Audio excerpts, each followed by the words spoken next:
নাগরিকদের কাছে, প্রত্যেকটি ভারতীয় নাগরিকদের কাছে এক বিষাদময় দিন।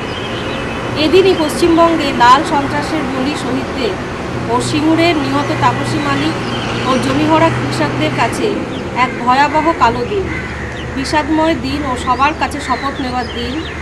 এই আগ্রাসনের বিরুদ্ধে রুখে দাঁড়ানোর জন্য প্রতিটি মঞ্চ থেকে, অর্থাৎ প্রতিটি গৃহ থেকে শপথ নেওয়ার দিন।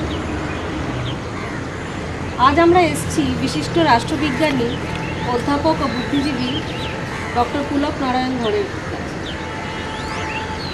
গত বছর এই দিনটিতে, অর্থাৎ 14ই মার্চ 2007, নন্দীগ্রামে পুলিশের গুলিতে 1 একর জমিতে একটি কেমিক্যাল হাব এই নোটিশের পরিপ্রেক্ষিতে নন্দীগ্রামের কৃষকরা একটি প্রতিরোধ গড়ে তোলেন ও রাস্তা কেটে দিয়ে সিপিএমের নেতৃত্ববৃন্দকে তাড়িয়ে দিয়ে এক প্রকার যুদ্ধ ঘোষণা করে।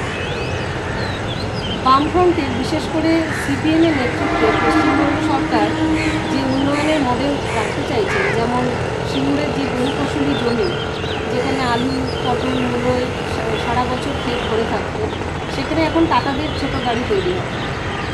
আপনি একজন বুদ্ধিজীবী ও দায়িত্বশীল নাগরিক হিসেবে এই উন্নয়নের মডেলকে সমর্থন করেন? এছাড়া কি কোনো বিকল্প ছিল না? উন্নয়নের মডেল হিসেবে এরা যেগুলো আমাদের সামনে উপস্থিত করছে সেগুলো আদৌ কোনো উন্নয়নের মডেল।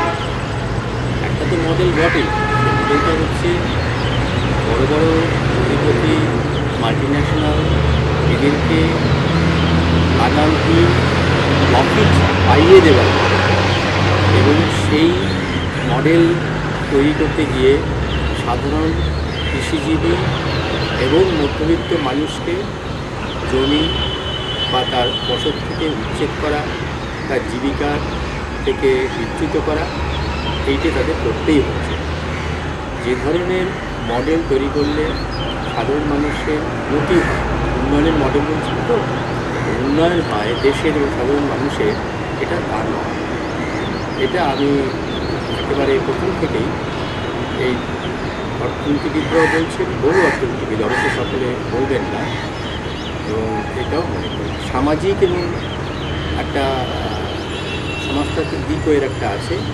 এতে সমাজের কোনো উন্নয়ন হয় না। উন্নয়ন তো সামগ্রিকভাবে সমাজের হবে, তার উপর পরিকাঠামোর হবে, এগুলো কিন্তু অতি ক্ষুদ্র কিছু মানুষের হবে পশ্চিমবঙ্গবাসী কিছু মানুষেরও হবে, তারা অত্যন্ত ক্ষুদ্র, প্রায় কোনো শতকরা হিসেবে কোনো জায়গাতে এরা প্রায় আসে না, যারা এর উপকৃত হবে।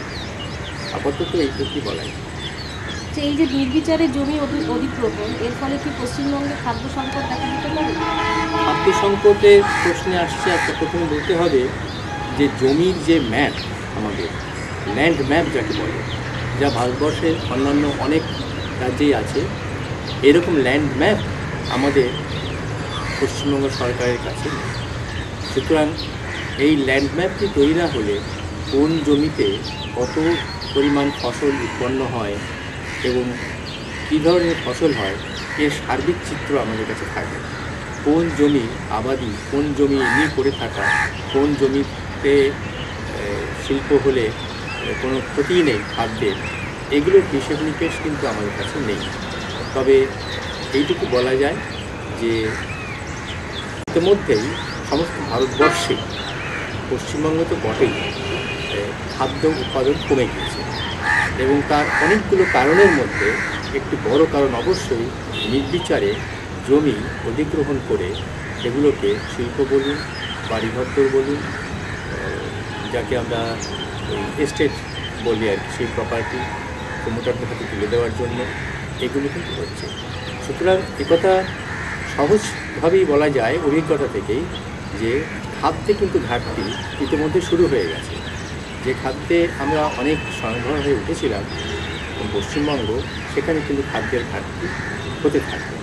এটা একটা বিপজ্জনক ইঙ্গিত মাত্র। যখন এটা আমাদের ঘাড়ের উপরে একেবারে বিরাট পাহাড়ের মতন এসে ভেঙে পড়বে সমস্যাটা, তখন এটা বুঝতে পারবে।